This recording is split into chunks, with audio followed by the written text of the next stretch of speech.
Então vamos lá. Boa noite a todos, aqueles que eu não cumprimentei ainda. Hoje nós vamos para o quarto módulo nosso, que eu chamei lá de organização de projetos. Na verdade, organização de pastas, arquivos, códigos de uma forma geral. Ele, diferente dos outros que a gente, né, nas duas últimas aulas, foi mais mão na massa, né? Eu aqui mostrando para vocês como que faz aqui, compartilhando minha tela. Tirando, é óbvio, a aula do Ricardo, que ele, né, foi mais conceitual, mais um bate-papo. Mas as duas que eu lecionei foi mais mão na massa, né? A gente apresentou aqui como fazer, proceder, o passo a passo na tela. Hoje a gente, né, vai falar mais, vai ser mais conceitual, mais dicas, informações. Uma coisa ou outra a gente vai mostrar aqui na tela, mas vai ser mais um bate-papo, mais algumas orientações, algumas boas práticas recomendadas para você se organizar, tá? Enquanto pesquisador que vai fazer, principalmente, uma pesquisa quantitativa. Então aí alguns vão aí se decepcionar, né? Porque essa aula aqui já é um certo divisor de águas, né? Até então, tudo que a gente falou, tudo que a gente estava conversando, serve sim, né, para pesquisa qualitativa, sem problemas. Mas algumas coisas que nós vamos começar a falar agora, né, nesse quarto módulo, já tem um viés mais quantitativo. Vale para pesquisas qualitativas? Claro. É a parte de documentação, boas práticas de nomeação de arquivos, de documentação, vale para pesquisas qualitativas. Mas você já vai ver uma tendência quantitativa tomando rumo aí, né? Principalmente quando a gente depois vai falar ali sobre Git, GitHub, né? A compartilhamento de códigos, mais atrelado a compartilhamento de códigos, scripts. Então essa aula, né, bem no meio do caminho aqui, vamos dizer assim, já que nós estamos falando de 8 módulos, ela é um pouco mais conceitual e um divisor de águas, porque a gente já vai agora ter uma tendência um pouco mais quantitativa. É óbvio que cada dia mais, cada vez mais, né? Nos últimos anos aí, o pessoal da Quali tem também utilizado muito, bastante programação para, né? Para seus métodos, para suas análises, né? Principalmente se a gente está falando na técnica de NPL, né? Linguagem natural, que tem tomado tanto, tem entrado em várias frentes da pesquisa qualitativa. E aí sim, né? Aí se você vai fazer um NPL, se você vai tentar quantificar, padronizar, categorizar, né? Tentar colocar a pesquisa qualitativa de uma forma visual, certo? Gráficos e assim por diante, aí você vai fazer todo o uso disso aqui também. Aí não tem para onde correr. Então vai te ajudar. Agora, se você for fazer uma pesquisa mais daquela, né, tradicional mesmo, não aproveitar os recursos que nós temos hoje, né? Vai lá fazer entrevista, gravar, pedir para uma pessoa para traduzir, né?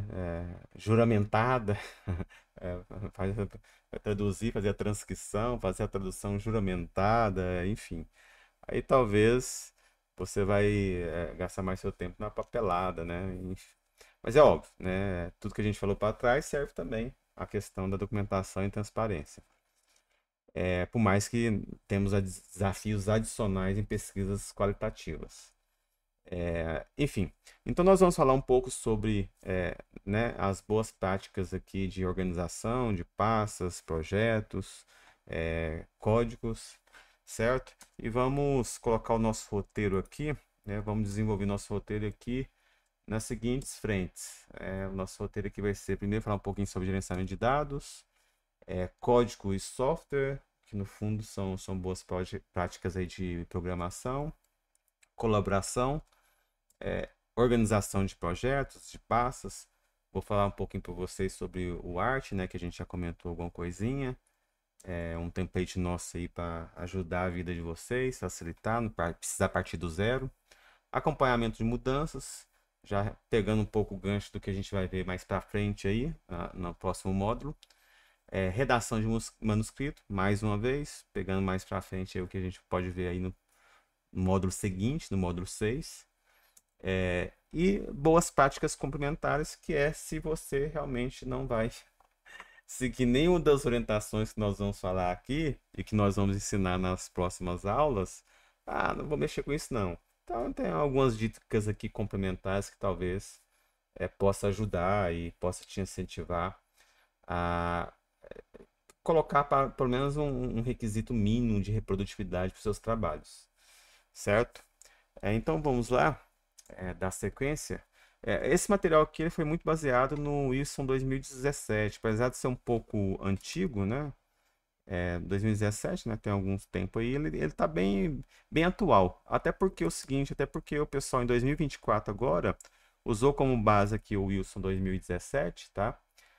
Para construir um curso lá do Carpentering, tá? Esse, essa organização que é muito famosa por cursos de ciência aberta, cursos relacionados com ferramentas de TI, de códigos, R, Python, e tudo aberto, tudo disponível, tudo gratuito. Então, acaba sendo um material bem atual também, beleza? Inclusive, eu deixei disponível lá no site, vi lá agora, não tá, aconteceu algum problema aqui na hora de eu subir a atualização para o site.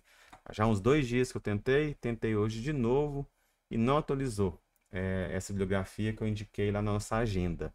Depois eu vou ver aqui, ver se eu consigo fazer isso amanhã ou final de semana e saber aí entender o porquê não está atualizando, certo? Mas essa nossa bibliografia principal é a que eu indico aí enquanto referência.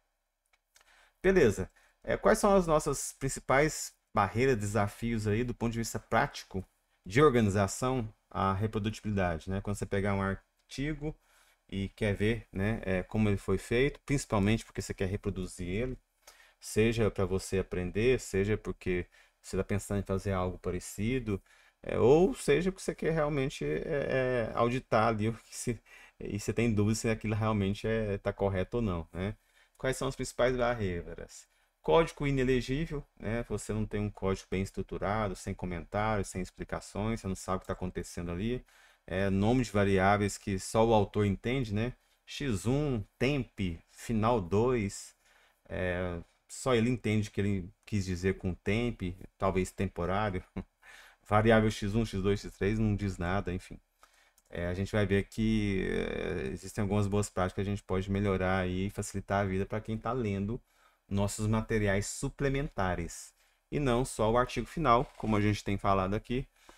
Talvez menos importante é o produto final e mais importante dentro da nossa lógica da ciência aberta é o processo.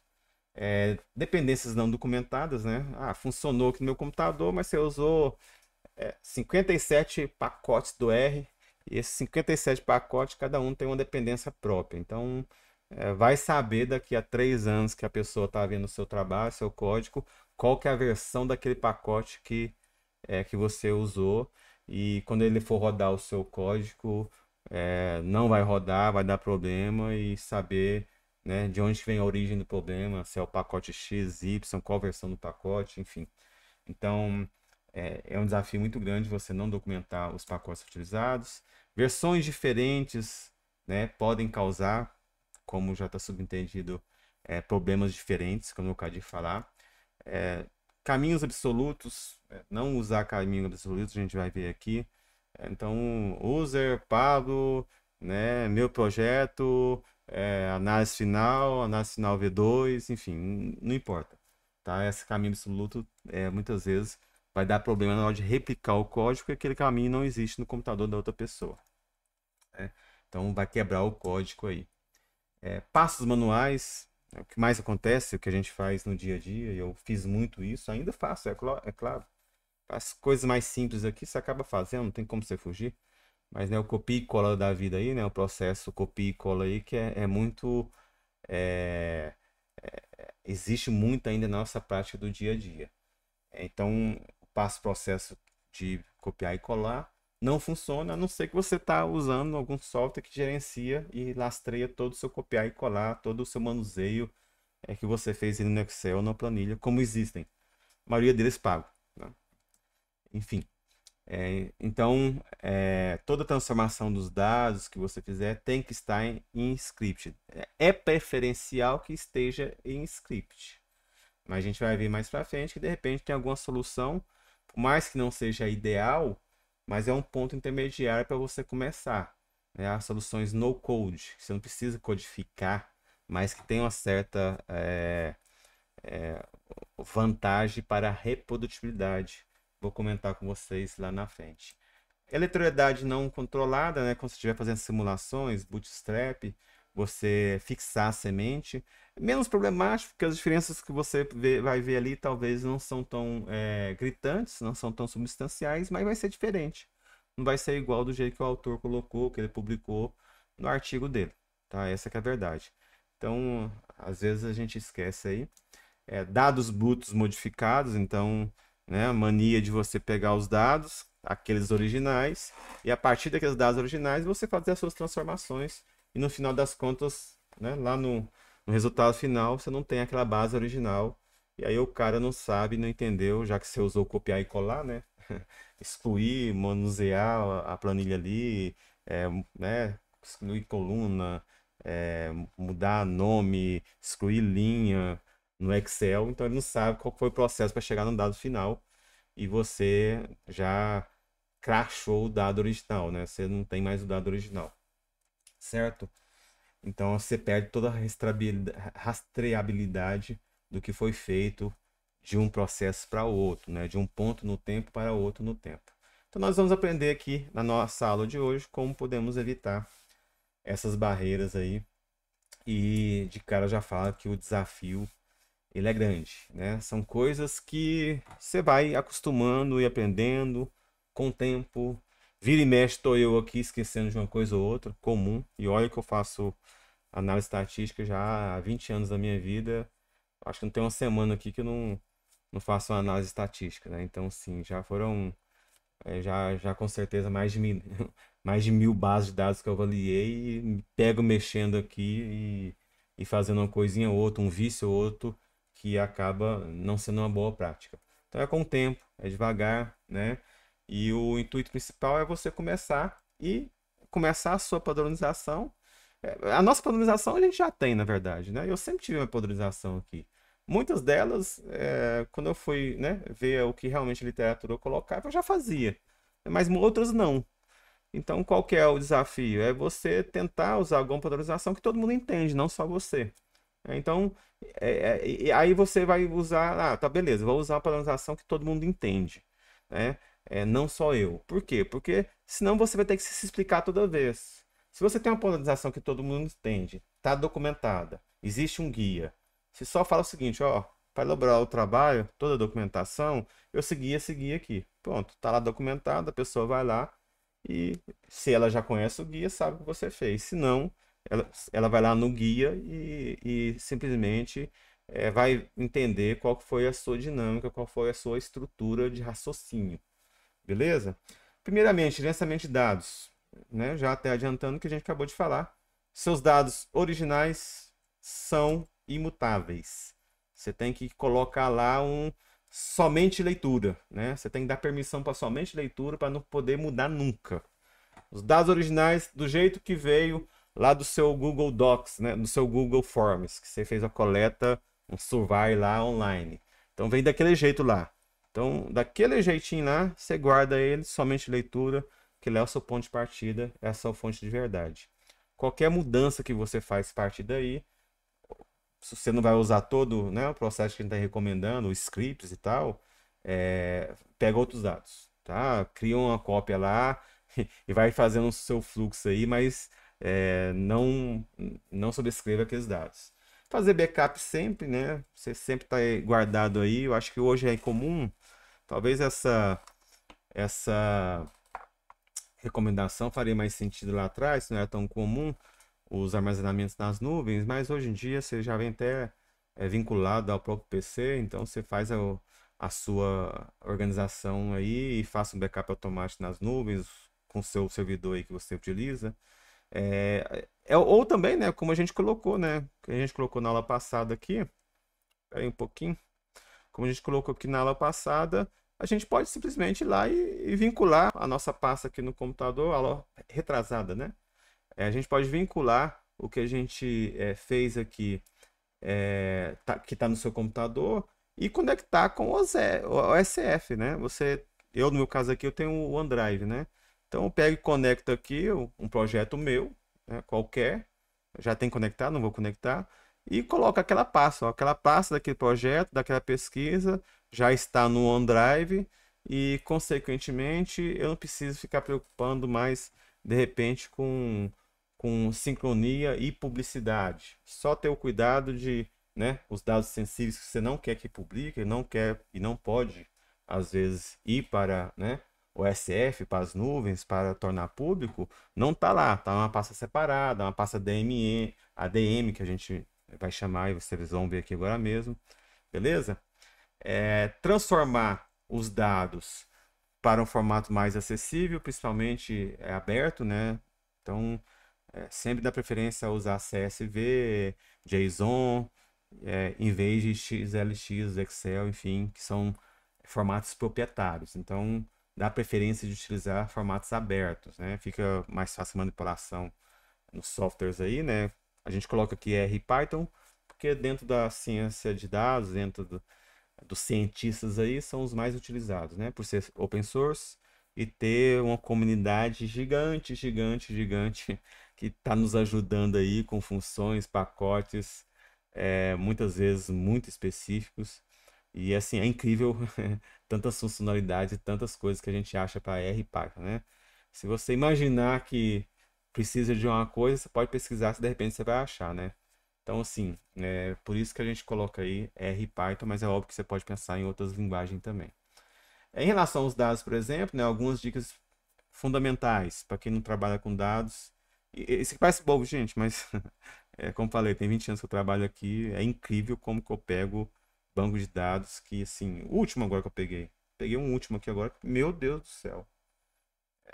Sim, do jeito que tava, assim, 60% do tempo que eu vou fazer a análise é arrumando e estruturando banco de dados.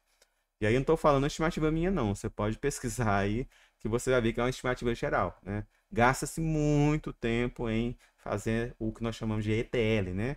Extrair, transformar e ler os dados. Gasta-se muito tempo. Então, se você acostumar já a estruturar já de uma forma mais inteligível, você vai dirimindo e gastando menos tempo com isso. Mas, como eu falei, né? Um dia de cada vez. Então, cada variável tem que ser uma coluna, cada observação uma linha, princípios fundamentais. É o que nós chamamos de princípio do tied data, né? Ou simplesmente formato long, que é mais conhecido também. O tied data, que é por um artigo do pessoal lá do Tidyverse, do R, que é um pacote muito famoso, muito utilizado, e foi publicado lá em ao redor de 95, se não me engano, apresentando, né, o formato Tide aí, vamos dizer. Mas nada de novidade, tá? Esse aqui é uma coisa que eu já adotava há muito tempo, usava como padrão há muito tempo, mas não custa reforçar, principalmente que não tem muito costume de fazer análises quantitativas, né? Então, cada variável é uma coluna, cada observação é uma linha, cada tipo de unidade observacional, uma tabela, se possível. Mais ou menos isso aqui, né? Então, veja que a gente tem aqui, de um lado, que nós chamamos de dados bagunçados, tradução literal, não é isso, dados TIDE, né, long, também conhecido como long, que são os dados corretos, e do lado aqui que eu falei, né, uma tradução antônima literal, né, que é dados bagunçados, mas do TIDE, né, mas né, você não costuma ouvir esse termo, não. Aqui, nesse caso aqui, né, você tem participante 1 e 2, aí cada variável está aqui um ano, né? E a observação da variável está dada na célula, certo? Então, janeiro de 2023, fevereiro de 2023, março de 2023 e assim por diante. Esse aqui é o formato wide. Tá? Os mesmos são valores. Isso aqui não deveria acontecer, né? Os mesmos não deveriam ser valores. Eles são observações. Beleza? Então, o que que acontece? Você pode até formatar os seus dados dessa forma. Existem algumas análises que os dados devem estar assim, ok? O software comporta a análise que você quer proceder se tiver assim. Mas a questão é, se tiver no formato TIDES, desse jeito aqui, o que eu acabei de indicar, cada variável em sua coluna, né? E como eu coloquei aqui, né? Cada observação na linha e cada unidade observacional numa tabela. Se tiver dessa forma aqui, o que que acontece? Para transformar, né? Se a gente pegar aqui, para transformar daqui para cá, tá? Fica fácil, não fica difícil, tá? Então, você coloca desse jeito, mas aí a análise que você vai executar é necessário você sair, né, do formato tight, do formato long para o wide, não tem tanto problema. Você pode dar um reshape aí, né? Enfim, né? Existem várias funcionalidades, vários programas que fazem isso. O próprio Tidyverse faz isso, né? Tem os comandos, as funções corretas lá. Então você pode dar um reshape aí, né? Fazer uma reestruturação dos dados que você faz a análise necessária quando o formato requerido pela análise é o wide. Então o correto é isso aqui, né? O correto é que você tenha a variável score na coluna e uma identificação do tempo em uma outra coluna, tá? Então aqui são os dados long que nós falamos. Veja que aqui você tem três observações de uma mesma unidade observacional, então está disposta no tempo, né? Janeiro, fevereiro, março. Da outra unidade observacional, né? Que é sei lá, o indivíduo, a identificação do participante, P1, P2 e assim por diante, também. Tá repetindo janeiro de 2023, desde janeiro de 2023. Não tem importância. O que é importante é você ter esse identificador aqui. Com esse identificador aqui, você consegue transformar um formato TIDE tranquilo para um formato WIDE, se necessário. Beleza? Isso aqui facilita muito as análises, principalmente nos softwares mais utilizados, né? Softwares como os pacotes lá do ggplot2, muito comum utilizar o ggplot2, dplyr, né? No R e assim por diante. Então, se tiver assim, não fica complicado escalar para o outro formato se necessário. Beleza? Continuando aqui, então, continuando o gerenciamento de dados, né? Então, a ideia é que você registre todas as etapas do processamento, desde a origem lá, né? A transformação dos dados até o final. Tô vendo aqui que o Guilherme quer fazer alguma pergunta, Guilherme? Boa noite, tudo bem?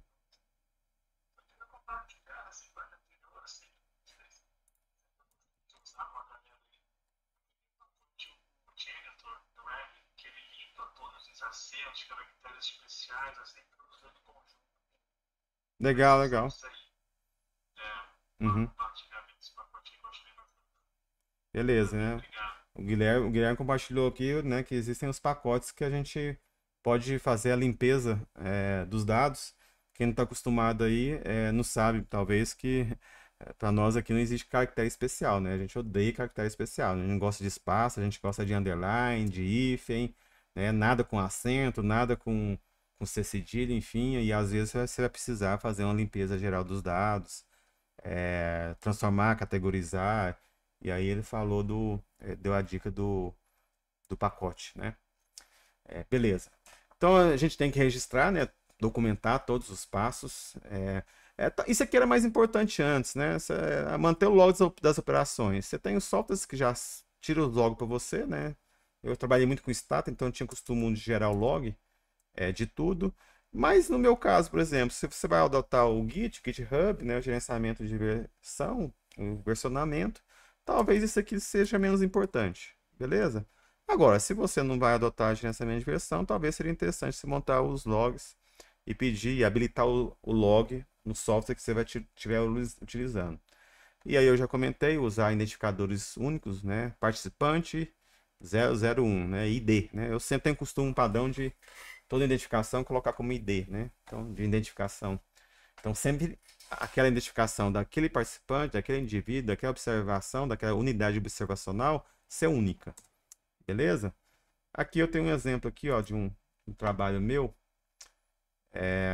Aqui é porque é o seguinte, é porque eu estava na modo cheio. Tem um trabalho meu, por exemplo, que eu publiquei. O trabalho que eu falo é um artigo Data, né? É um artigo Data que eu publiquei com um colega meu, ajudei ele é da área de neurociência, enfim. Ajudei ele e aí publiquei aqui, né? Então, é um exemplo de dados, né? Então, tem deixado inteligível. Você tem aqui a identificação de cada indivíduo. O indivíduo aqui, é o mesmo indivíduo. Só que ele foi observado em tempos diferentes. Só na data 0, baseline, data 1, data 2, data 3, data 4. São 5 tempos. Baseline mais 4 tempos. Né? E cada nomeação, a gente vai comentar agora mesmo, inteligível. Tá? B0 o quê? Lá no codebook eu explico o que é B0. Então, por mais que muitas vezes você vai adotar a sua lógica, essa lógica tem que ser coesa. E se você acha que não é coesa, na verdade, independente se você acha que é coesa ou não, documenta isso. Coloca no codebook. Se você for nesse artigo aqui, você vai ver que, né, aqui a gente tem o codebook dele. Tem um questionário aqui explicando o que é cada coisa. Certo? Se eu abrir aqui o questionário, vamos ver se vai abrir. Eu tenho a explicação das variáveis, né? Então, aqui, ó, tem um codebook. Então, opa. Então, ó. Então, por que eu estou chamando de B0? Né? As informações do design do experimento. Então, é underline B0. Então, por isso que é B0 no começo. As variáveis de perfil. Então, é B1. A pessoa já sabe que é o bloco da variável relacionada com o perfil do indivíduo. E aí, né, inteligível, né? Quando eu coloco B1 gender, a gente sabe que está relacionado com gênero, certo? T0 é no tempo 1, no tempo 0. Então, como é uma variável aqui fixa, né? É uma coisa que não muda com o tempo, então vai ser sempre observado só em T0. Beleza? Não precisa ser observado em T1. Em T1 o gender é o mesmo, T2 o gender é o mesmo, e assim por diante.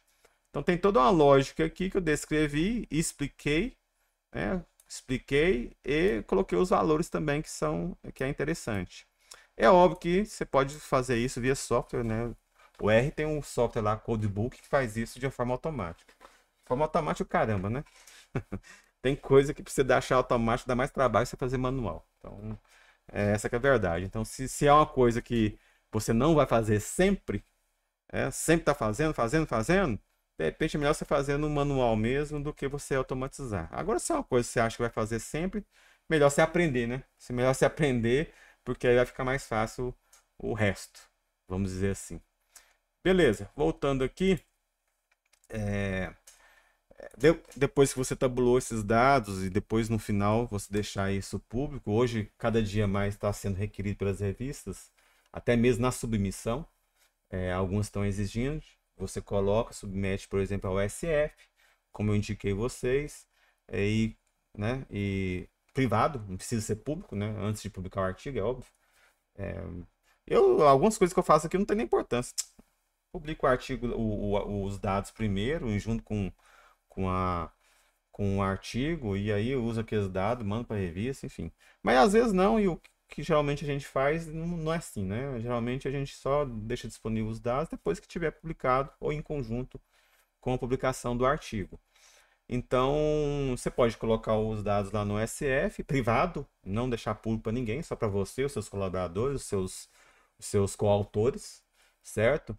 E aí você só criar o link, né? O link anônimo lá, e no link anônimo você manda para a revista, ó, fiz as análises, né, foram feitas, e todo o script, todos os dados originais estão lá, estão nesse link aqui. Os revisores, se quiserem verem, tá disponível. Beleza? Você pode fazer isso no final, quando você estiver, né, mandando para a revista, ou acostumar de começar a fazer e vincular desde o começo, para depois no final ficar bem mais tranquilo. E aí depois você só gera o DOI, né? Beleza? Então, ó, tudo isso aí facilita a citação, rastreabilidade, reprodutibilidade. e assim por diante. Até aí tranquilo, gente? Porque eu vi alguém abrindo o áudio aqui, mas não levantou a mão, imagino que tá tudo beleza.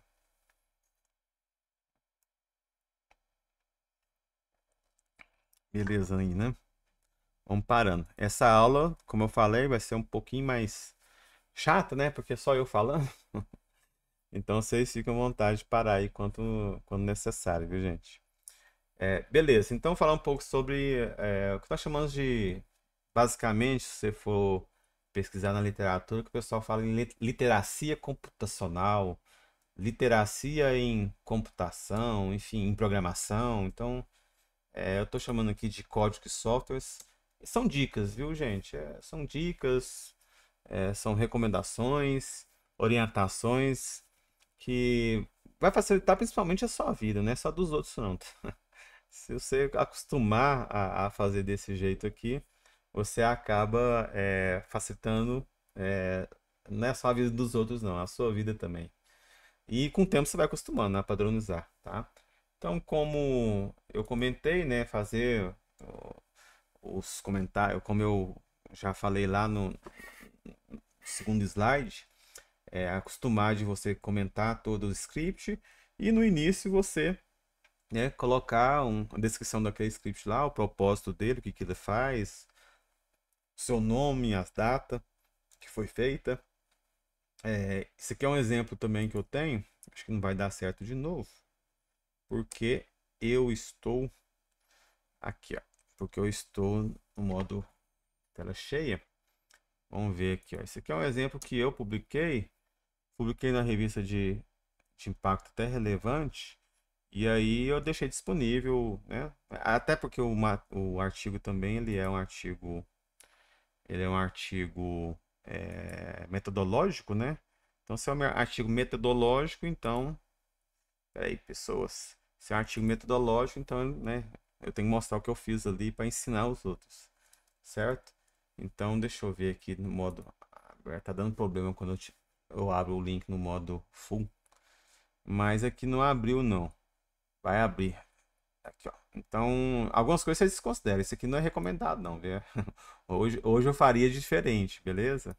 É, mas é outro negócio, né? É diferente quando você está publicando um artigo de evidência empírica, quando é um artigo de ensinar alguma coisa, né? Então aí você fica meio sem saber, será que eu coloco isso ou não? Já que eu estou, teoricamente, ensinando alguém. A pessoa que está lendo isso é que está lendo porque quer aprender a fazer. Mas, por exemplo, não é recomendado você colocar o install package aqui, né? Então, ó, então até coloquei, né? Se necessário, você instala, beleza? Mas você parte para cá e comenta tudo, né? Na época eu não estava usando o Tidyverse ainda. Pretendo revisar esse script aqui depois para deixar conforme o que eu prego, né? Não só o que eu é, ensino, mas o que eu pratico também. Então a ideia é eu depois transformar aqui.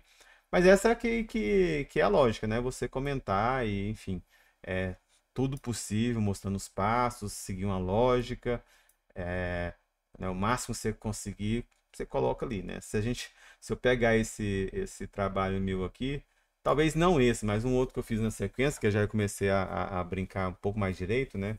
Com toda essa lógica, eu acho que o próprio script meu dá um artigo. Quase tudo que eu escrevo no artigo, quando você vai ver o script, eu estou vinculando, retomando. Se você for fazer a extração só dos comentários do meu script, dá um outro artigo, né? Beleza, então essa que é a ideia. Então, você usar a programação funcional também é recomendado, né? Você decompor as rotinas em funções menores, você modularizar facilita muito a manutenção, pra você não ter os efeitos cascata da vida, porque de repente só um bloco está com problema, você ajeita aquele bloco, automaticamente, se você usou mais vezes aquela mesma função, o resto não vai dar problema, você não tem que ficar mudando a mesma coisa ao longo de dois, três, quatro, sei lá, scripts, ok? Então sempre procure antes de criar, como eu falei para vocês, né? Vai por mim. Quase tudo que você precisa você vai achar no R ou no Python, beleza? Sempre evitar a duplicação de código. Se você vê que vai usar 2, 3 vezes a mesma função, a mesma rotina, você cria funções reutilizáveis, né? Tenta não se repetir. Essa aqui é uma dica básica, né? Don't repeat yourself, né? O DRY. Você vai ler alguns livros aí de literacia em dados, você vai se deparar muito com esse termo constantemente. Busca sempre utilizar bibliotecas que já existem, as mais comuns, que existe toda a comunidade por trás, dando manutenção, né? Tendo os problemas, resolvendo os problemas, enfim, você não tenta inventar a roda não, tá? Não precisamos inventar a roda, essa que é a verdade. Sempre teste, faça pequenos testes antes de você disponibilizar, rodar os seus dados, tá?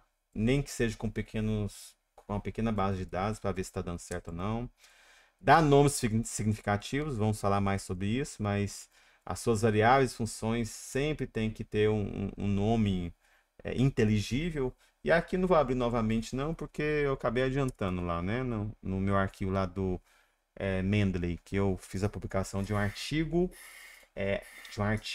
dados. Não sei se vocês têm costume e já ouviram falar, né, desse termo, mas você tem uma base de dados que ela foi pensada de repente num projeto maior, vasto.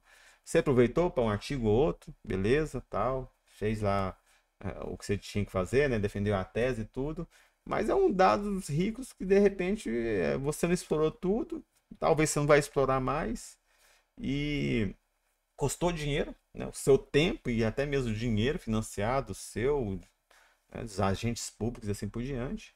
Então deixa eu deixar disponível para o mundo, de repente outras pessoas podem utilizar, certo? Aí você vai lá e tenta documentar aqueles dados de uma forma um pouco mais criteriosa, mais padronizada, e vai lá e publica os dados, certo? É o caso desse artigo aqui, né? Eu acabei falando que não, a gente não ia ver novamente, mas esses dados aqui, eu primeiro publiquei os dados, ok?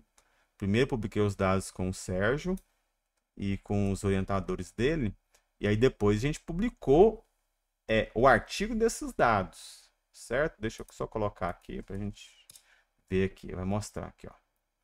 Então foi publicado aqui um artigo, né? Data in Brief, não sei se vocês já ouviram falar. Que nada mais é que a documentação desses dados. Eu não tenho obrigação de fazer análise e inferência nenhuma sobre nada aqui. Só tenho a obrigação de descrever os dados. Parece bobo e parece fácil, mas não é tão assim não, viu, gente? Você tem toda uma padronização aqui da revista que você tem que seguir. E você tem que explicar bem, documentar bem. E documentar depois que você já fez tudo, nossa, dá muito mais trabalho, viu? Vai por mim. Melhor você começar desde o começo, seguir uma padronização, uma rotina, do jeito que a gente está ensinando aqui, certo? Do que você fazer isso depois. Então, isso aqui é publicação. Publicação de uma revista boa, de alto impacto. Se não me engano, aqui ó, é 2,6 City Score. Então, enfim, então vale a pena. Tá? Vale a pena você começar a se organizar desde o início, porque além do seu trabalho que você vai defender, sua dissertação, sua tese, o trabalho que você vai publicar, você de repente pode publicar os dados, certo? Por mais que você explorou esses dados, viu? Não tem importância. A Data in Brief, a Data in Brief é uma das revistas, mas existem diversas outras, está pipocando de revista de dados aí, de artigos de dados. Tem muitas. Eu achei aqui um repositório esses dias que elencou 136 revistas que publicam dados. Beleza? Vamos seguir aqui. Dá nomes significativos, né? Então, documentar as dependências. Você não vai usar o Renv, que a gente vai ensinar na nossa penúltima aula. Se você não vai usar o Renv, que faz isso automático para você, documente, então. Então, fala quais os pacotes você utilizou, as versões que você utilizou, as versões dos softwares. Né? Se você não vai usar lá o Conda da vida no Python, então documente. Documente lá no README da sua estrutura de dados, a estrutura de pastas e assim por diante. Certo? No início do código, do script, ou pode ser no final também. Tem gente que recomenda no final. Inclusive, eu acho que lá na frente eu recomendo no final. Não tem importância, não. disponibilizar o conjunto de dados, nem que seja de exemplos, se você não for. Não posso disponibilizar os dados. São dados sensíveis, enfim. Disponibiliza de exemplo, simulado, por exemplo, para ver as pessoas verem o código funcionando. Entendeu? Beleza? E como a gente já falou, né, sempre você enviar esse código aí, por exemplo, para o GitHub, como a gente vai ver na próxima aula, ou publicar em outro lugar, Zenodo, assim por diante. Aqui, por exemplo, né, o nosso artigo template, que nós vamos abordar novamente, está publicado, né, tá publicado aqui no GitHub. Então, toda a codificação aqui está publicada no GitHub, né? Se a pessoa baixar aqui, ela consegue reproduzir esse trabalho como a gente vai ver. Beleza. Aí você tem as boas práticas de nomeação que nós falamos, né? Tanto para arquivos como para variáveis. Aí você tem diversos guias. O que nós vamos adotar aqui, que eu vou falar aqui é o guia do R, que é mais comum para pesquisadores. Tem o guia do Python, o pessoal lá do Google fez, por exemplo. Mas não só isso, tem outros guias, né? Não só do Python, do R. E tanto do R não tem só um guia, tem outros. Mas esses aqui são os mais queridinhos aí da comunidade de cientistas, certo? De cientistas, de pesquisadores. Você usar nomes descritivos, né? Então, quando você coloca aqui, ó, import, survey, data e o ano, tá meio que subentendido o que esse script faz, né? Certo? Então, colocar nomes descritivos, se você for usar datas nos arquivos, e mesmo não só nos arquivos, mas em planilhas, em códigos, usar o formato ISO, né? O formato ISO nada mais é do que você colocar o ano primeiro, o dia, o mês, depois o dia, certo? Uso números. Esse aqui eu faço, vocês vão ver que no nosso arquivo template lá, o art, tá desse jeito. 01 import, não, aí depois você tem um 02 transform, 03 análise, 0, 01, né? 1 não, certo? Porque depois o 11 vai ficar perto do 1. Então, se você quer que aquela estrutura, e geralmente é assim, né? Que existe uma coesão, uma cadeia de ordem de aplicação dos scripts, né? Então você numere ele para a pessoa, quando vê a estrutura de passos, a entender que aquela ordem faz sentido. Eu tenho que começar lá de cima a aplicar o script para chegar nos resultados intermediários e depois até no final, né, com o resultado que te interessa. Beleza? Então use sempre aí as ordens. Evite espaço em nomes. Sempre evite, usa hífen ou underline. Evite nome que só você vai entender. Final, new, data, não diz nada, né? Beleza? Se você vai seguir um padrão para variáveis, usa o snake case, é tudo minúsculo. E se você acha necessário, coloca um underline ou um hífen, mas o melhor é o underline mesmo. Participant age, né? Tá meio que subtendido qual que é o nome dessa variável. Beleza? Ou seja, a idade do participante. Total income, né? Renda total e assim por diante. Descritivo, né? Se você tiver, por exemplo, uma função, uma variável maior, né? Então, me response time, meio subentendido o que você quer dizer aqui. MRT só Deus sabe, né? O que significa. Então, evite abreviações que só você entende. Tá? X1, temp, final 2, var new, pode ser um punhado de coisa. Tá? E aí eu coloco lá no site um cheat sheets do Tidyverse Style Guide. Por que eu coloquei? É porque eu não achei, viu? Eu não achei muitas cheat sheets do Tidyverse, não. Do Markdown você tem 500, né? Do Git você acha centenas. Então, assim, o pessoal de TI gosta de fazer esses cheat sheets, né? Essas colinhas, essas tabelas de colinhas. É famosa aí, né? Essas cheat sheets da vida.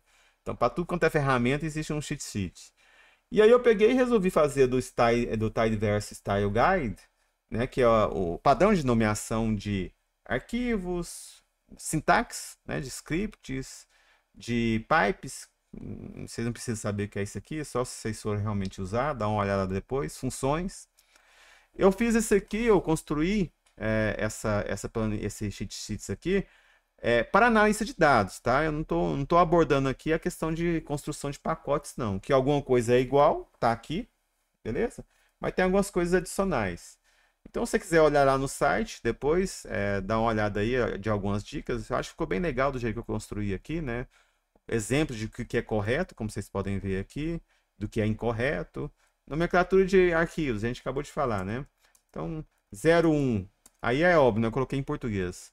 0 e 1, importar dados, meio que subentendido.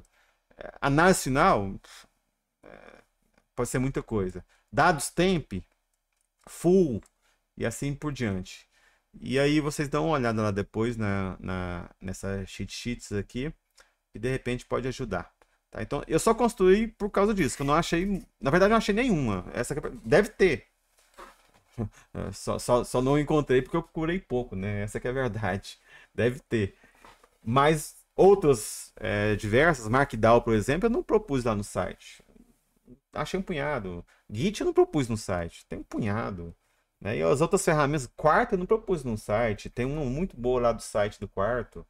É, RStudio eu não propus no site, porque eu já vi várias, né? Agora a Tidyverse não achei não, viu? Por isso que tá lá no site. Beleza. Em relação à colaboração, deixa eu ver o nosso tempo aqui. O que nós podemos falar de colaboração? De repente eu termino só essa sessão aqui, viu, pessoal? E aí, quando eu entrar na organização de pastas, aí eu vou mostrar, né, a tela aqui com arte e tal. Aí a gente dá uma paradinha dos 10 minutos, beleza? Relação à colaboração, né? Desenvolver um resumo do projeto. Eu acho que você tem que preocupar na colaboração mais que a documentação, né? A documentação comunitária, que vai ser sua, dos seus colaboradores, coautores, e depois vai ficar para o público que vai ler o seu artigo final. Então você tem que criar um README na raiz do projeto, descritivo, ou como a gente vai propor aqui, né, em cada subdiretório ter um README também, se for o caso. E aí eu coloco o exemplo do Art aqui, né? Se a gente for aqui no Art, vocês vão ver que eu não sei porque o Art aqui tá tela preta. Ah, eu esqueci de configurar a tela clara aqui porque é mais fácil de aparecer na gravação dos vídeos. Mas enfim, se você for aqui no Art, você vai ver que tem um README aqui, né? Que eu identifico e documento o repositório. E não só, né, a documentação inicial, para que serve, qual que é o foco, as citações, enfim. Você pode estruturar um README, e conceber ele de várias formas, algumas questões básicas, de uma forma geral, explicando o que é o projeto, né, que eu acho que é importante. Mas as outras sessões, né, pode ser muitas vezes de escolha. Mas não só aqui, mas se entrar em cada pasta que é importante, data, tem um README também, a gente vai falar sobre isso. Então, ó, o que eu espero que tenha na pasta data? Aí eu pego e explico cada uma das subpastas, certo? Aí dentro das subpastas eu tenho um README também que eu explico o que eu espero nessa subpasta e assim por diante. Sempre tem um checklist das tarefas acessíveis para vocês, colaboradores. Aí tem muitas formas de você fazer, né? Planner no Microsoft Teams aqui, na Microsoft, Trello, o pessoal costuma usar também bastante, GitHub em Shoes, né? Ou seja, você pode colocar a lista de assuntos para resolver no próprio GitHub. Né? Se alguém quiser, por exemplo, abrir uma lista aqui, vamos supor que esse repositório aqui seja compartilhado comigo, com o Ricardo, com várias pessoas trabalhando ao mesmo tempo. Então, vocês podem colocar as listas do que fazer no Enxuse aqui, né? Então, você vem cá e cria uma nova lista para fazer. À medida que vai fazendo, vocês vão ticando, enfim. Então, você pode se organizar dentro do próprio GitHub, se for o caso, se você for usar o GitHub. Né? Canais de reuniões regulares, por exemplo, né? Se você for no meu projeto ali no OSF, na prática da ciência aberta, que eu já mostrei para vocês na segunda aula, eu tenho aqui um componente do projeto de comunicação, né? Então eu tenho um projeto aqui e tem um componente aqui, ó, comunicações do projeto. Beleza? Você pode criar uma comunicação dos projetos que pode só ser de vocês e dos seus colaboradores, que você talvez pode pretender deixar pública depois ou não, ou só para vocês se organizarem e depois você não precisa deixar pública. Então eu tenho aqui esse canal de comunicação entre a gente, que eu optei para apresentar todos os marcos, vamos dizer assim, né, do projeto. Então você vem aqui, ó, você vai ver todos os marcos do projeto. Eu explico do que se trata esse componente. E aí você vai colocando as datas aqui e vendo, né, o que está acontecendo aí na linha do tempo, por exemplo. É uma dica, viu? Isso aqui, recomendações que podem seguir ou não. Continuando aqui, eu acho que é o último slide até a gente dar uma paradinha. Especificar claramente a licença, se você for aqui também, se você for aqui, por exemplo, no nosso GitHub, você vai ver que eu tenho. Opa, lugar errado. Você vai ver aqui que eu tenho, né? Eu tenho aqui uma licença que foi gerada, né? Essa licença aqui, ela foi gerada a partir desse arquivo aqui de licença que eu defini, né? Tá aqui, cadê? Aqui, ó. Então tem um arquivo licença aqui sem nomenclatura nenhuma, só licença e pronto. Você vai escolher a sua licença. Geralmente é mais comum para trabalhos nossos, né? De artigos, enfim, é a CCBN, CCBY-NC 4.0 internacional, que é mais ou menos o seguinte: pode fazer o que você quiser, a responsabilidade é sua, mas me cita, ok? E aí você tem o pessoal da TI aí que usa muito a MIT, né? A licença MIT. Existem diversas, viu, gente? Você pode ir aqui no site da Creative Commons aqui, e você tem diversas licenças. Você pode brincar aqui, simular qual que você acha que está mais adequada à sua situação. Mas geralmente é a CC-BY-NC 4.0, a licença internacional, e para código muito utilizado da MIT, mas existem outras, beleza? A MIT é mais ou menos aquela, né? Tá aqui, você usa se você quiser, mas o problema é seu se acontecer. Não me culpo por isso, né? Não me culpo por nada do que você fizer no seu computador aí, né? Basicamente é mais ou menos assim que ela funciona. Vocês podem dar uma olhada lá depois sobre esses tipos de licenças. Também você pode criar um arquivo, assim como você cria um arquivo aqui de licença. Esse arquivo aqui, gente, na verdade nem precisa ser um arquivo MD, viu? É um arquivo sem extensão nenhuma. Você pode criar um MD para você editar, né? Óbvio. Mas na hora de publicar, depois você tira a extensão MD. Citation também, certo? Deixa eu colocar aqui, citation também. No meu caso do nosso art, do art aqui, eu nem tenho esse arquivo citation. Eu coloquei no próprio. Cadê? Aqui, ó. Você vai procurar aqui no meu repositório, nem tem o arquivo citation, como tem aqui o license, né? Por quê? Porque eu optei em colocar ali embaixo mesmo. Vocês vão ver que lá embaixo eu coloquei. Mas posso criar também, né? Então lá no final eu coloquei, ó. Uma seção de citação. Então, se você for citar esse repositório, ou citar, né? Você usou esse template, favor citar essa referência. Aí eu tenho a referência tanto no formato APA como no BibTeX, que a gente vai aprender melhorzinho na aula 6, no módulo 6. Ou também cito para vocês, recomendo citar também as outras três origens aqui, as outras duas origens. Beleza? Então, seriam essas dicas. E agora nós podemos dar uma paradinha para o intervalo. Alguém quer fazer alguma pergunta aí antes da gente sair para o intervalo?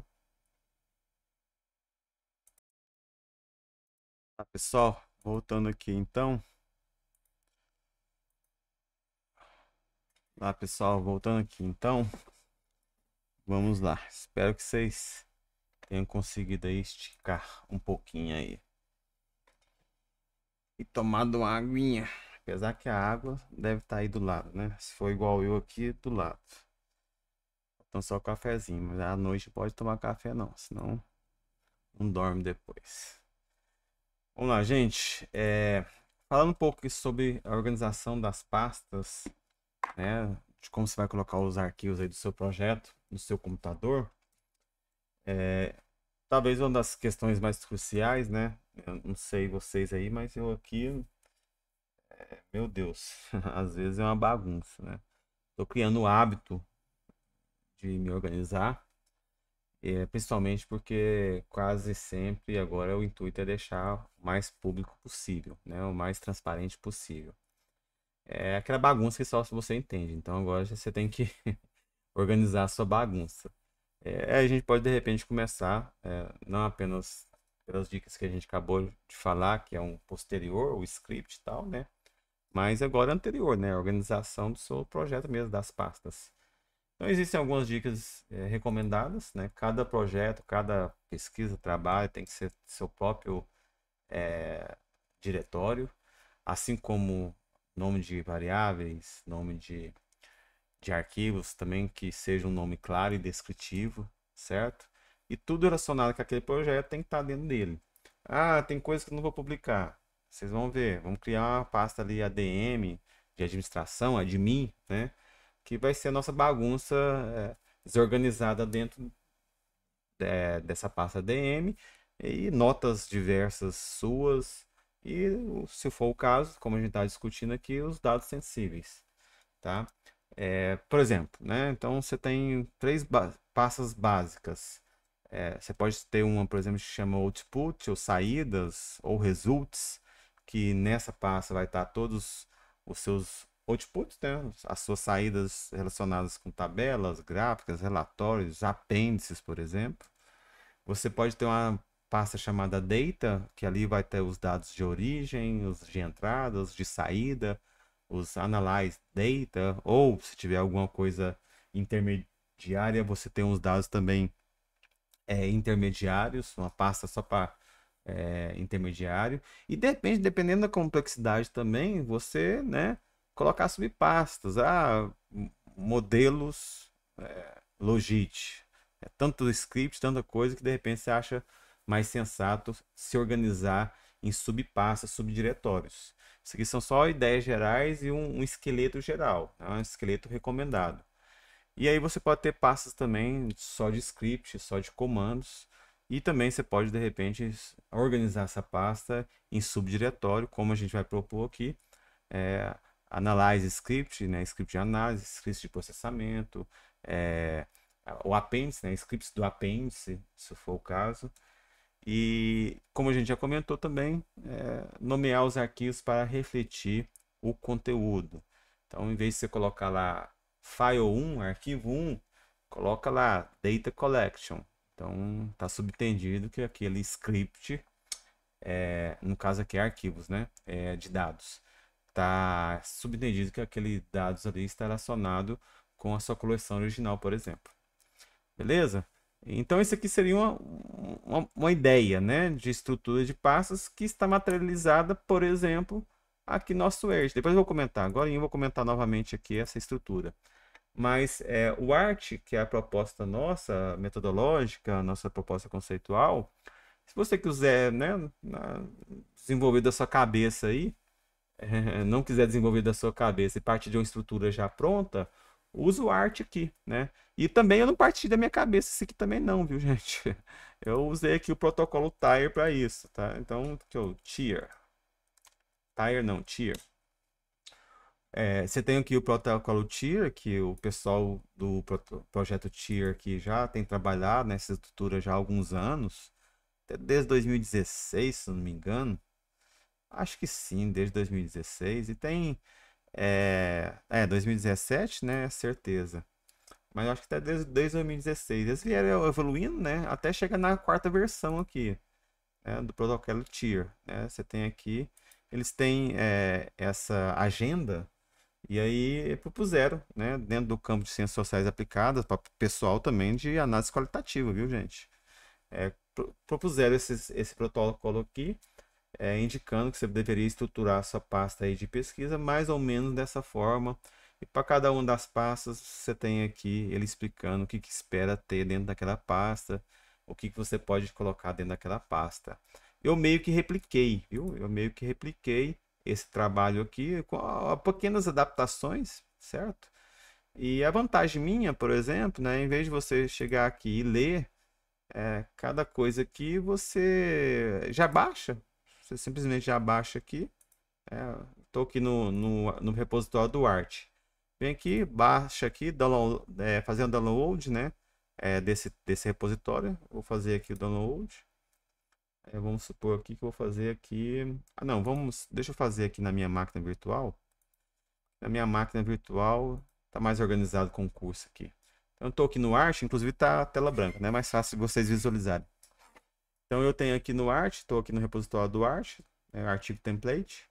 Venho aqui, vou baixar aqui o repositório. Baixei aqui, já foi direto para o meu download, mas não é onde que eu quero ficar, não. Venho aqui, deixa eu ver ele aqui. Eu não quero que ele fique aqui, não. Vou colocar ele aqui né? Apesar que eu acho que eu já coloquei.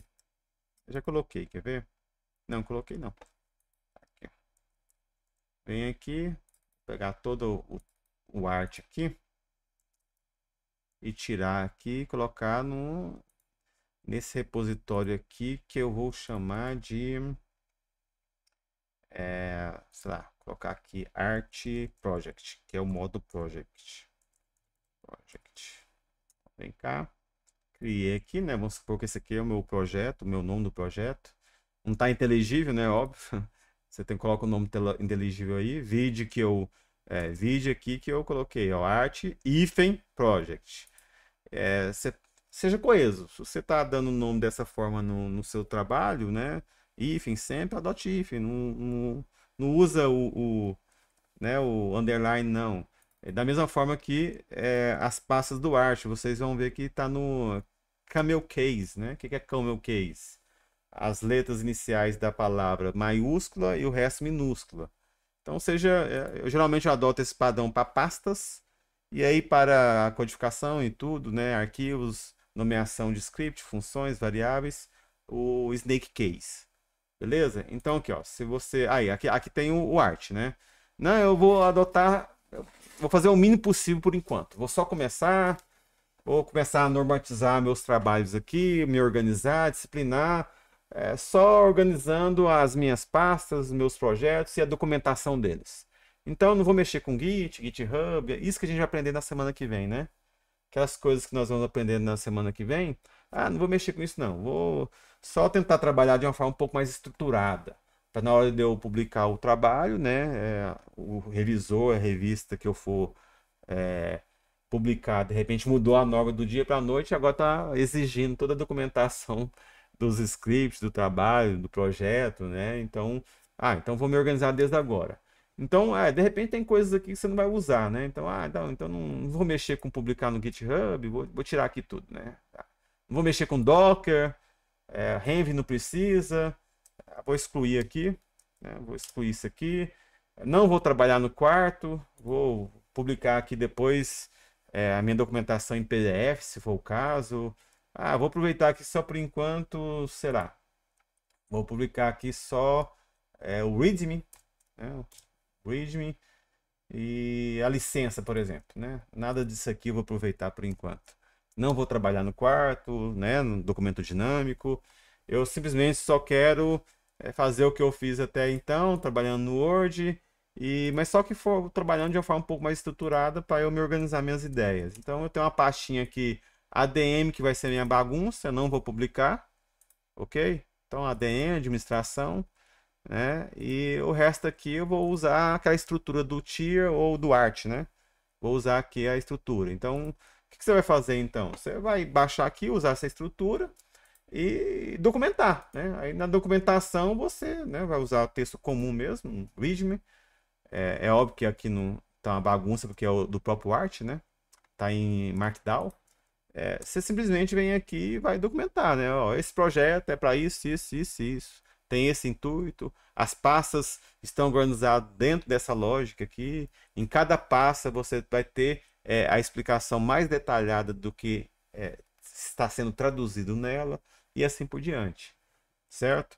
Então aí você simplesmente vai só colocar a documentação e a estrutura de passos. Entrou aqui em Data, por exemplo, né? Divide aqui em Analysis Data, né? Input Data, Intermediate Data. O que você espera ver nessa pasta? Mais um README aqui. Não custa nada pecar pelo excesso e não pela falta. Tá? Então, aí, qual que é a vantagem de você usar o Art e não, né, ir lá no site do Tier É porque aqui o Origin já tem o roteiro para você, né? No caso do Art. Então você já tem aqui, ó. Então segue essa lógica, né? Data Folder, Overview. Coloca o seu overview aqui, né? No input data, qual que é o propósito dela? Você vem aqui e coloca qual que é o propósito, né? É para fazer a análise do artigo tal, tal, tal, tal, tal, tal, tal. Detalhe máximo que você acha. O que que contém nela? Aí você coloca aqui o que contém nela. Vai ter metadados, né? Ou seja, tem lá o codebook, tem um guide lá para descrever as variáveis, as, é, os valores, enfim, os arquivos. Coloca aqui, né? Análise data, qual que é o propósito dela? Coloca aqui. Aí você só, né, dá um contexto geral, que você espera em cada subpasta, subdiretório. Aí depois vai lá e mais uma vez, em cada um você detalha mais um pouquinho. Então, a pessoa quando pegar o seu repositório ou o seu projeto compartilhar no SF, não tem como reclamar que não está documentado e não está explicado o que cada um contém, o que cada pasta está disponível, certo? Então a ideia é essa. É óbvio que você não precisa usar um Markdown, aqui está em Markdown, e você vai editar, né, sei lá, no RStudio ou um editor de Markdown. Ah, você pode simplesmente fazer esse readme aqui em doc também, em PDF, certo? Em doc, PDF, faz em doc, né? E depois transforma em PDF para não, né, ficar mais padronizado e ninguém mexer, enfim. Então, essa que é a ideia, beleza? Mas é óbvio, né? Documentando desse jeito, mas seguindo os padrões, as dicas, as normatizações que a gente está ensinando de literacia em dados. Usar snake case no caso da nomeação das variáveis, né? A programação funcional, né? A documentação dos scripts e assim por diante. Então, não só usar esse esqueleto aqui. Se você for lá no protocolo tier, ele também dá todas essas dicas, apresenta todas essas dicas também, que não basta só estruturar a pasta, mas criar uma coesão da documentação, tá? Então, essa que é a ideia da gente usar o protocolo tier, consonância, no caso aqui com art, né? Que é a nossa proposta. E aí você fazendo desse jeito aí, você tem pelo menos um mínimo de reprodutibilidade. É o melhor? Não, mas para começar talvez tá bom. Beleza? É o adequado? Não. É o padrão ouro? De forma nenhuma, mas vamos começar desse jeito, pelo menos nos organizando. Depois que você se organizou, aí de repente depois você dá uns passos adicionais das ferramentas, a partir das ferramentas que a gente vai apresentar a semana que vem. Beleza? Então deixa eu sair daqui do meu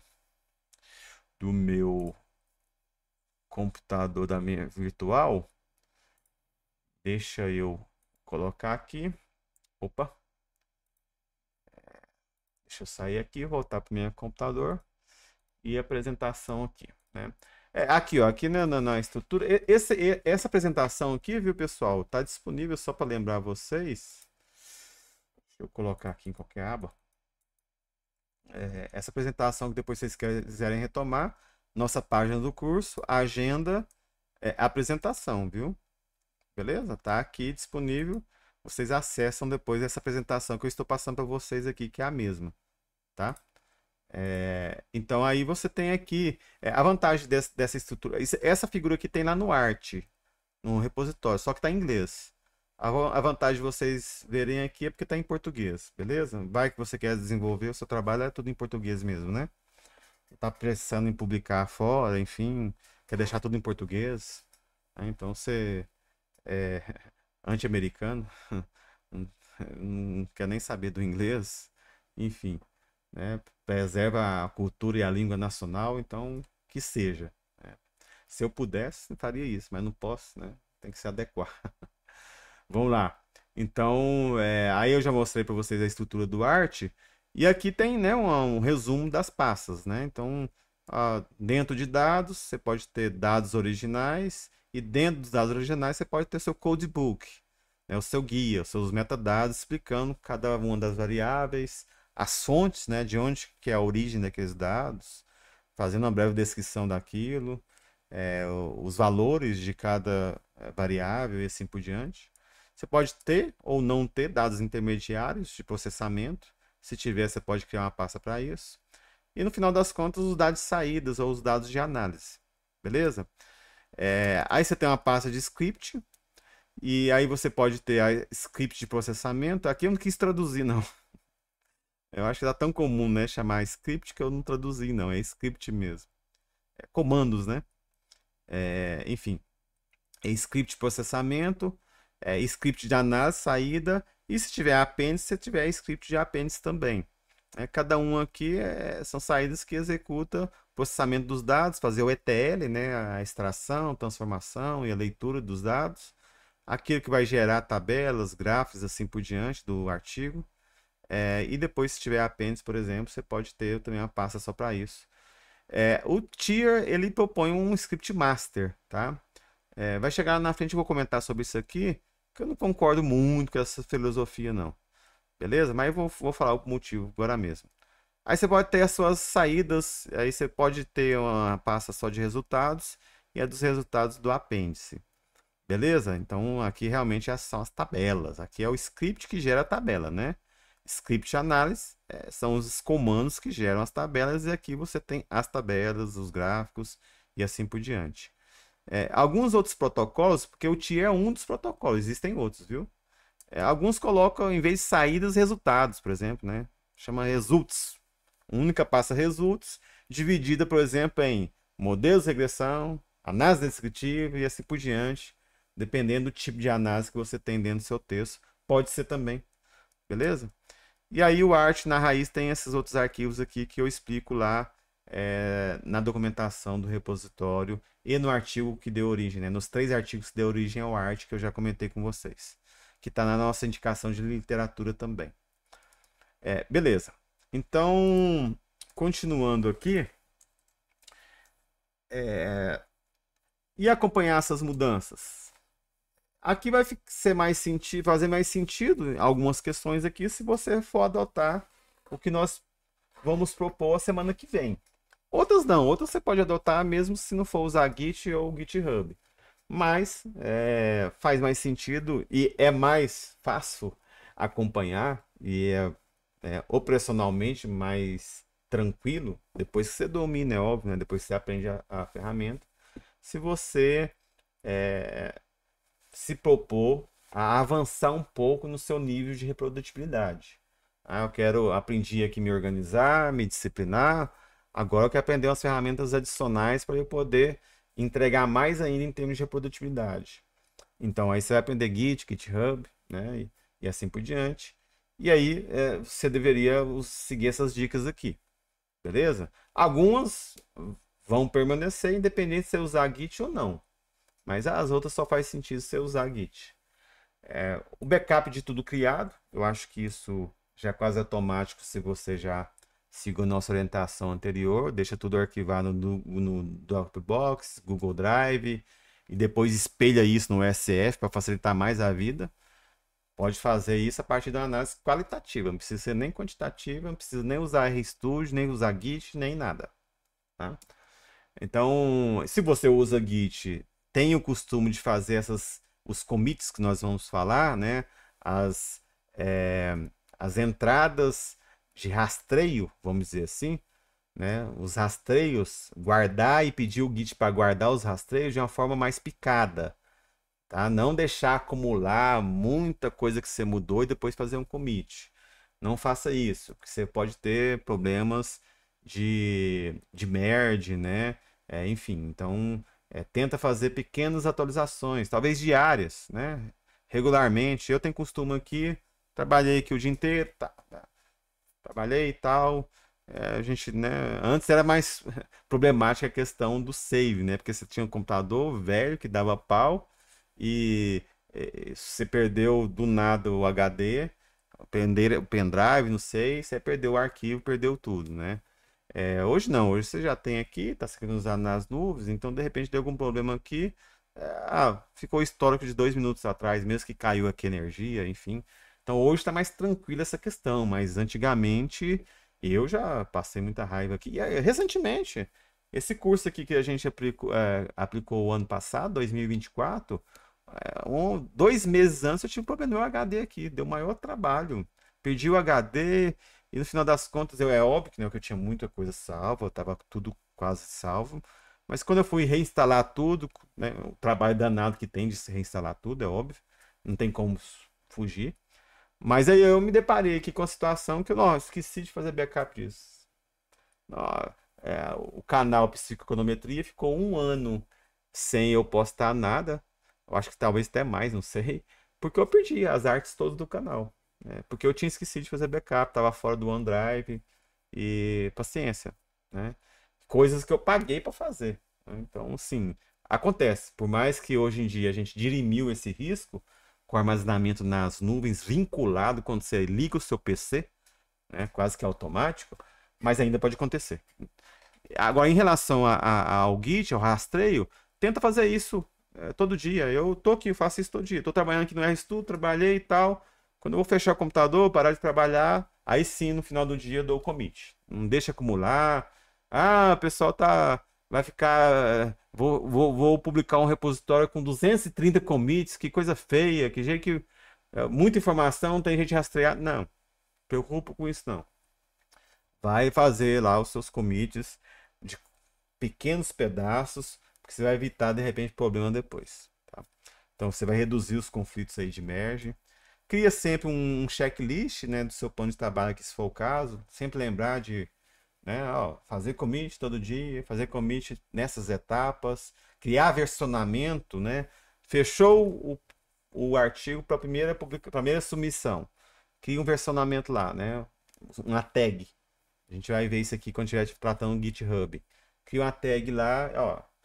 Tag V, submissão no journal tal, tal, tal. Então você já sabe que aquele artigo, aquela versão foi para submissão. E quando você precisar voltar nela, tem jeito de voltar. Então cria aí uns checklists para o seu plano de trabalho, no seu workflow. Usar o controle de versão, né, que é o padrão que eu deveria seguir, é o adequado. E aí também, não só o controle de versão local, o Git é local no seu computador, mas ele pode sincronizar nas nuvens com outro serviço.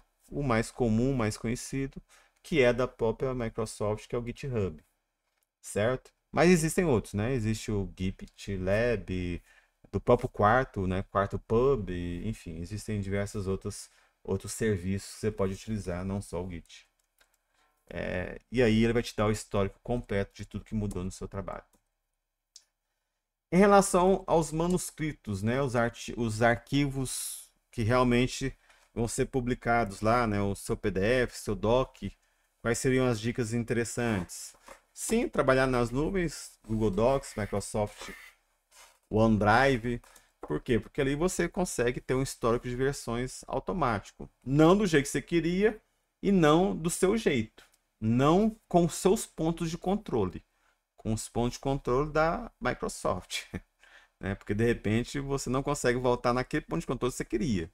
Tá? Eu não sei se vocês já viram como funciona um arquivo aqui, né? Então, sei lá, vou pegar um qualquer aqui que eu posso pegar um utilizável. Deixa eu ver aqui e mostrar para vocês aqui na tela.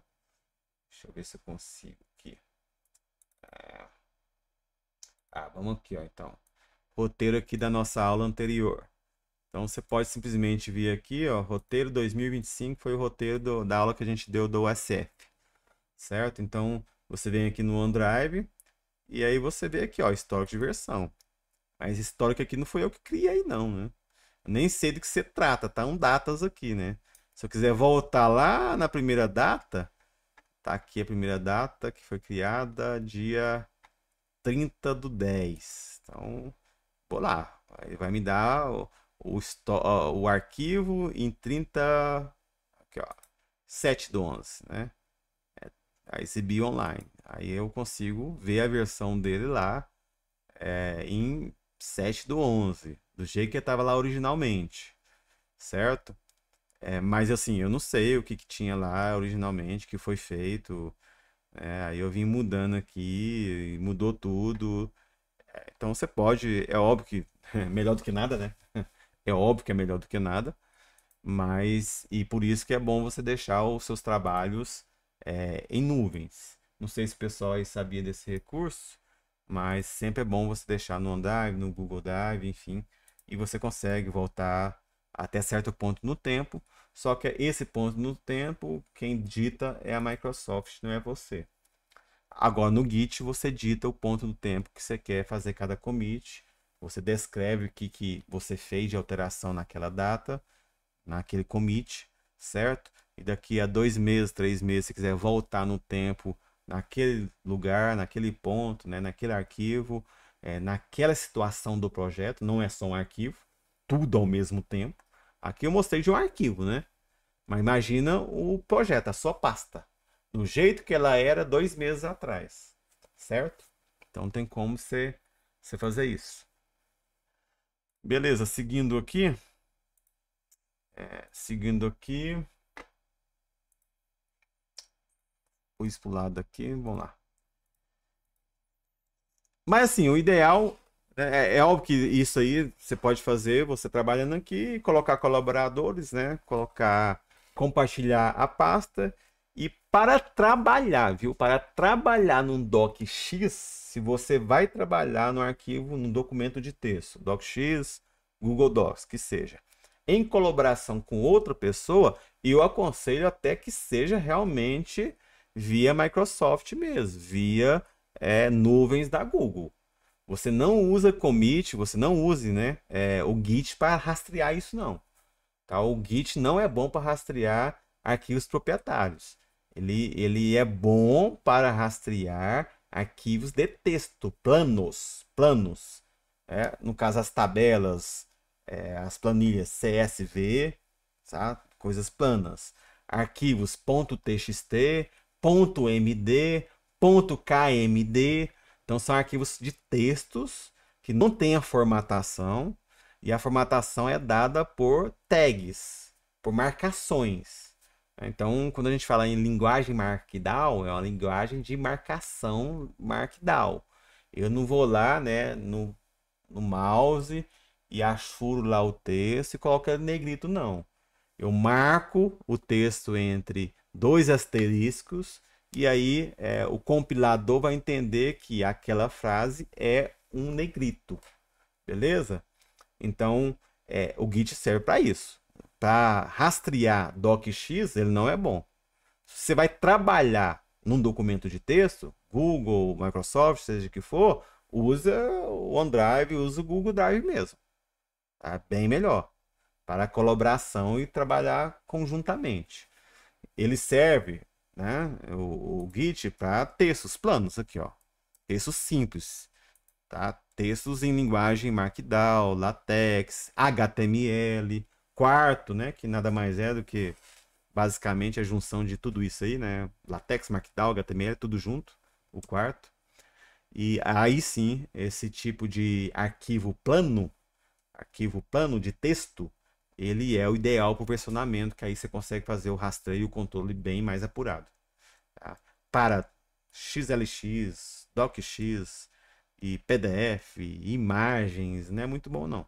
Beleza? Imagem, ele vai ler o arquivo incompleto ali. Não, ele não vai rastrear o fato de você colocou a imagem, você pegou e fez um X na imagem, e aí o Git vai conseguir identificar que aquela imagem anterior não tinha X, a posterior tinha X. Né? Beleza? E aí, se você for ver o nosso Artley, né, a proposta do Artley, tá tudo arquivo aqui, ó. Arquivo KMD, que é arquivo de linguagem de texto, que é o do quarto, MD, né, o README geralmente é MD. MD e KMD é quase a mesma coisa, né? MD é Markdown puro, KMD é quarto Markdown. Mas se você alterar lá no seu explorador para MD ou KMD, vai dar na mesma. Né? YAML, né? O YAML que nós vamos ver aqui do que se trata. Arquivos BIB, que a gente já comentou um pouquinho lá no Zotero, mas a gente vai ver novamente. Os scripts, né?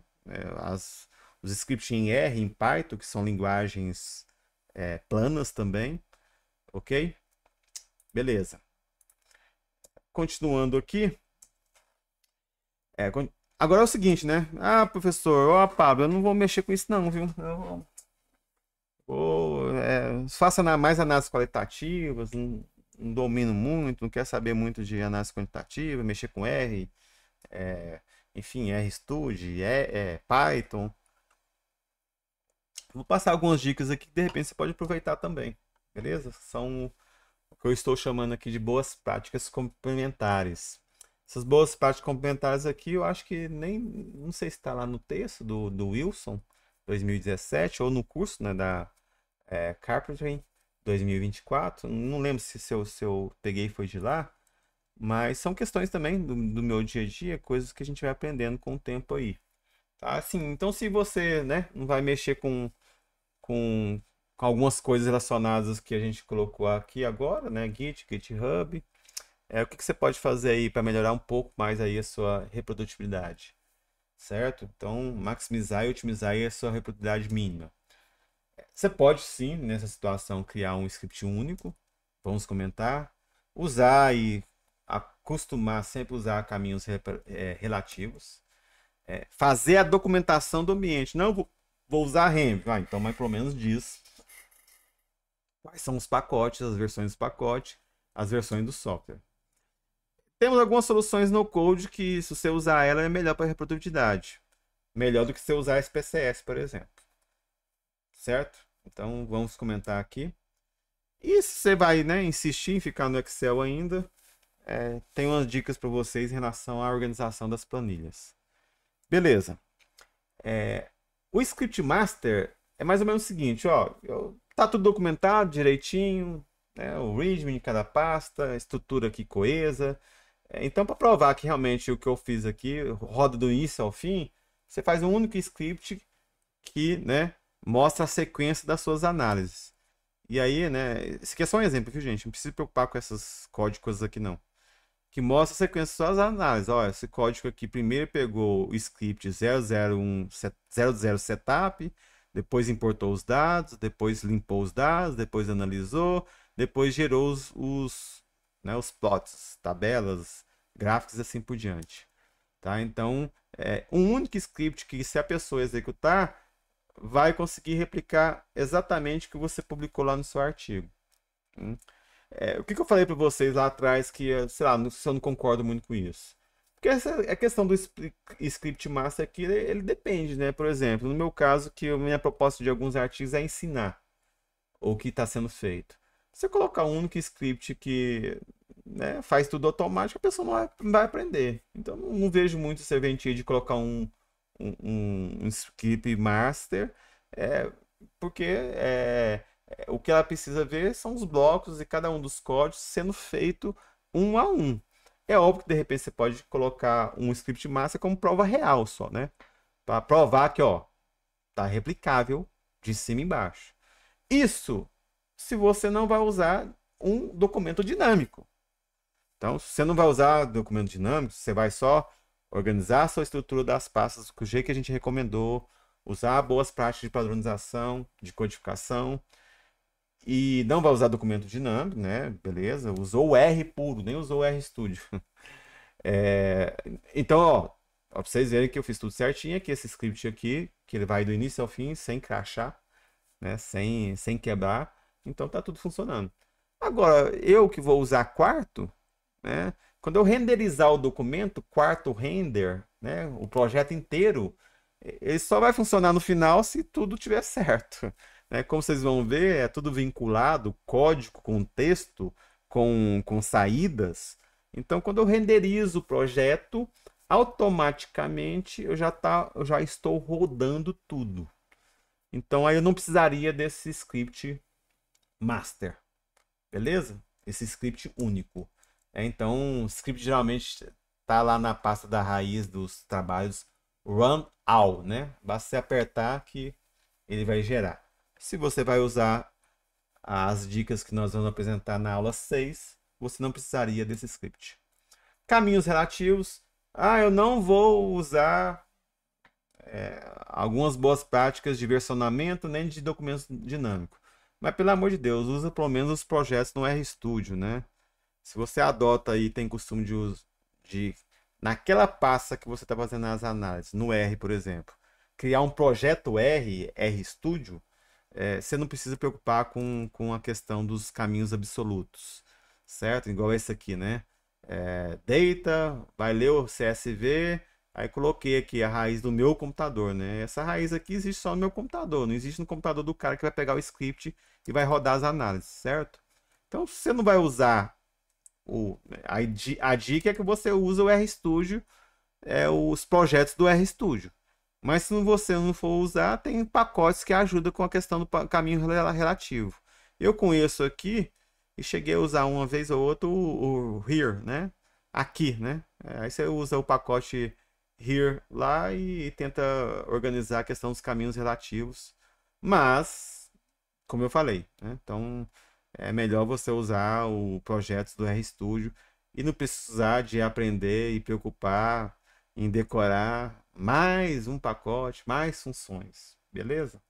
Então, assim, tá um pouco defasado. Isso aqui é lá atrás, né? O pessoal mais saudosista gosta de trabalhar R mesmo, enfim. Usa o pacote dessa forma aí. Beleza. A documentação de, do ambiente, das dependências. Tem, tem formas fáceis de você fazer isso. Você não precisa necessariamente, né? Igual vocês vão ver aqui no template meu aqui, né? Apesar de aqui no template estar tudo automático, tá tudo automático não, né? Você vai usar o Renv aqui no caso, eu não deixei de informar, né? Então, ó, falei o seguinte, ó, aqui esse trabalho aqui tá usando o RStudio 4.1, o R 4.5.1 e lá embaixo, em algum lugar que eu informo também, ó, o quarto tal tal e assim por diante. Em algum lugar que eu informo. Ixi, passei vergonha, não informo não. Eu acho que, eu acho que na versão anterior do trabalho, eu informava, né? Eu informava, já que eu não. Era uma proposta preliminar e eu, né, não tinha esses critérios de nível 1, 2 e 3, mínimo, adequado e completo. Eu colocava lá toda a documentação do ambiente, ó. R4. Antes, né? 4.51, 4.4.1, RStudio, building tal, quarto building tal, papapá, papapá. Não documentava os pacotes, que aí eram muitos. Mas hoje, por exemplo, né, a gente não precisa disso porque você tem esse arquivo aqui para isso, né? O Renv, esse arquivo renvlock aqui é a documentação de todos os programas que a gente utiliza, né? Aqui nós temos o R 4.5.1 e tantos outros necessários para rodar o, o nosso template. Eu não vou dedicar tempo aqui porque na aula do quarto a gente vai retomar a esse assunto. Na aula do quarto, se não me engano, ou na aula 7, que é controle de ambiente. Beleza? Então, assim, se você não vai documentar de forma automática via o Renv, via o Conda, né? E tantos outros, viu? Não são só esses dois, não. Existem outros pacotes que fazem controle de ambiente. Beleza? Pelo menos informe na documentação o que você usou. E aí você tem, por exemplo, aqui no R, né? O próprio pacote section info. Não é pacote, não. Eu acho que isso aqui é. Pacote não, isso aqui é comando nativo do R, se não me engano. Você tem como, né, ele passar para você o que foi utilizado naquela sessão, certo? Mas é óbvio que a dica nossa aqui é você usar um pacote, no caso do R, para fazer o controle de ambiente das dependências todas. E aí a gente vai discutir isso aqui mais à frente na aula 7, tá? Que é o controle de ambiente via Renv e, né, no final, via Docker. Beleza. Mas o que? Beleza, se você for, né, fazer tudo na mão, você vai ter que documentar, como eu já fiz muito num tempo atrás. Às vezes eu até faço para o meu controle, em algumas situações, documentar, né? Aqui, criar um artigo lá de changelog para você. Eu aqui gosto de criar um arquivo na pasta de notas, né? Mostrando que foi feito. Eu ainda, muita gente pede para fazer análise ainda em softwares point and click. Estou fazendo um aqui agora. Software utilizado é só aqui, ó. Só apertar botão e mouse. Eu tenho que ficar anotando o que eu fiz para não perder tanta coisa que eu faço no dia a dia. Da semana passada, não sei o que eu fiz já. Então, pegue, né? cria um arquivo lá de changelog para mostrar as mudanças acontecendo, que foi feita ao longo do processo. Então, talvez você vai ter que fazer isso aí de forma manual. E talvez, e na minha experiência aqui, é uma das coisas que dá mais trabalho. Se você quiser documentar as mudanças na mão, fazer um controle manual de versão, nó, é uma das coisas que dá mais trabalho.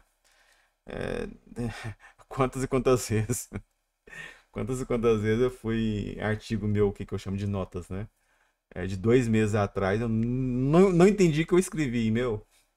Nossa, acontece isso demais. Acontece demais. Mas o que, que eu escrevi? O que eu tava falando aqui mesmo?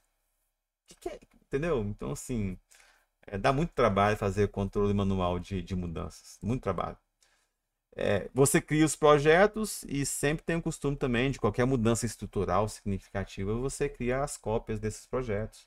Eu costumo fazer isso aqui, tem essa rotina de fazer. Você vai ter uma segurança adicional e se precisar voltar, enfim, você não perde o material. E também, né, se você fazer análise quantitativa, tem alguns softwares que ajudam, né, na reprodutibilidade. Não é o recomendado, não, você não consegue muitas vezes rastrear tudo que foi feito, mas pelo menos você consegue mostrar para as pessoas lá que no final das contas os resultados finais deram certos e ela consegue ver os resultados finais acontecendo, certo? Por mais que você entregou um pacote, que a pessoa não sabe, né, se você tá entregando a versão 1, 2, 3, 10 do pacote. De repente tem outro pacote aqui que você mexeu, brincou. Aí no final das contas você só apresentou o pacote que deu certo. Isso a pessoa não vai saber. Mas pelo menos ela vai pegar um trabalho que ela vai conseguir ver o processo acontecendo dos resultados que estão lá no artigo. Então aí você tem dentro né, da parte da análise quantitativas e estatísticas clássicas, você pode de repente usar o Jamovi, o JASP, os dois são muito parecidos. Alguns né, começaram como o mesmo software praticamente, e depois a equipe mudou e a partir de filosofias diferentes, né? O pessoal aqui da Jamovi um pouco mais da área de saúde, o pessoal aqui um pouco, né, do JASP mais de ciências sociais aplicadas, tem modos interessantes de machine learning, de SEM, Bayesiana, né? O pessoal do Jasper aqui foi para uma linha mais Bayesiana, mas o layout e a estrutura é praticamente o mesmo dos dois softwares. Qual que é a vantagem desses dois softwares aqui? Que você tem no mesmo arquivo os dados, certo? Você tem os dados e as análises em conjuntos. No mesmo arquivo, mostrar um só, né? Por quê? Não. Eu não sei se todo mundo aqui. Só mostrar que eu acho que eu vou conseguir terminar aqui rapidinho. Aqui, ó. Você tem um arquivo aqui. Vou abrir um arquivo de texto, né? Um arquivo aqui de exemplo qualquer. Então, aqui, ó.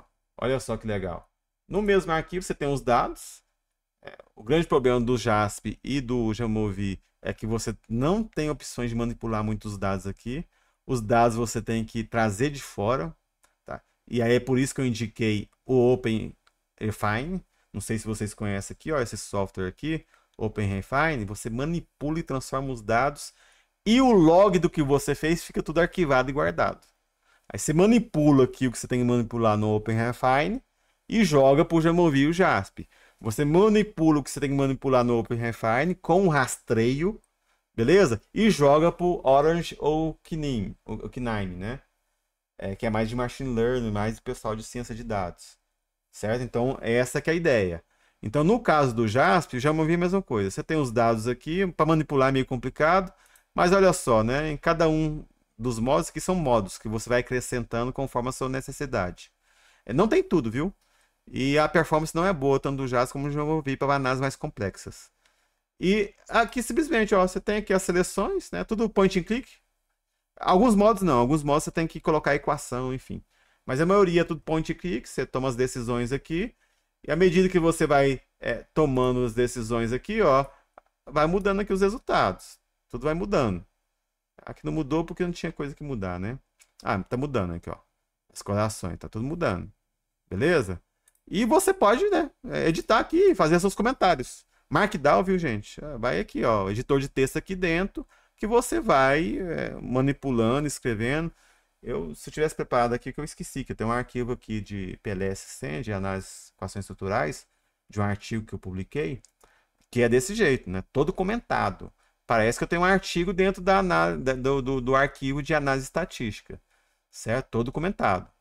E aí você vai vendo as decisões aqui e vendo o que a pessoa fez, né? Tá aqui, ó. Aí você entrega esse pacote aqui, com os dados e as análises. Melhor você usar isso aqui, que é livre, gratuito, a pessoa lá na casa dela pode baixar sem problemas nenhum, do que você entregar um arquivo ou os dados em SPSS, por exemplo. Beleza? Então, existem soluções no code que são melhores. O Orange e o Kiname aqui, eles são mais para machine learning, mais para modelos, vamos dizer assim, né, de algoritmos. Beleza? O Orange é totalmente gratuito, é muito bom. E o Kiname também, ele é open source, mas tem uma empresa por trás que, enfim, né, vende soluções adicionais para ele, né? Versões Pro, enfim, armazenamento nas nuvens, baseado em fluxo, viu? Então não é igual, por exemplo, o próprio Jasper de Momevi, mas você consegue ver o fluxo acontecendo, beleza? E aí a pessoa simplesmente pode compartilhar o fluxo com você e aí você consegue reproduzir. Então seriam soluções intermediárias de reprodutibilidade caso você vá fazer uma análise e não quer soluções baseadas em script, em linhas de comando. E se você persistir e ficar no Excel, segue algumas diquinhas aí que eu vou falar para você aqui, né? É óbvio que não, de uma forma não totalmente final. Você pode seguir essas dicas aqui, mas tem tantas outras coisas que você pode fazer também para melhorar a sua planilha Excel. Sempre prioriza a legibilidade por máquinas, aquilo que a gente falou em relação à nomeação lá atrás, de arquivos, variáveis. Cabeçalhos, não precisa de colorir cabeçalho, negrito, né? Aquela coisa toda, filtro no cabeçalho, né? O cabeçalho tem duas linhas, puxa aqui, enfim. Cabeçalhos simples, padronizados, do jeito que vocês estão vendo aqui, ó. Simples, legíveis o nome das variáveis, beleza? Uma informação por célula, tá? Porque a gente já falou dos dados TIDE, né? Long, uma informação por célula. Mantenha consistência, né? Seja consistente em todas as suas planilhas, a pessoa vendo aqui e vendo que você manteve uma consistência. Por mais que você não usou o padrão Snake Case, por mais que você não usou Camel Case, Pascal Case, que são opções de nomeação, mas a pessoa bate o olho e vê uma consistência na sua nomeação. Beleza?